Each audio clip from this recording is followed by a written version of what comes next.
Ak spadne do mora, to je úplná konečná. Takže, keď ti spadne telefón do vody, určite žiadna rýža. Vieš, že rýža je tak na varenie, na pečenie, ale určite nie je rýža na sušenie.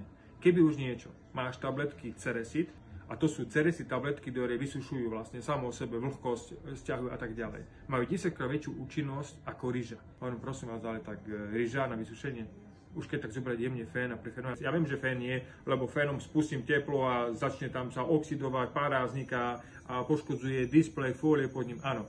Ale keď zoberieš studený vzduch toho fénu a začneš fúkať na ten telefón z vzdialenosti konkrétnej, tak prefúka pomedzi tie medzery a tak ďalej a ten telefón je skôr zachránený, ako budem ho nechávať a čakať na druhý deň, že idem za technikom ho opraviť. Tak spravil do moču, no čo, do guláša, no určite čo.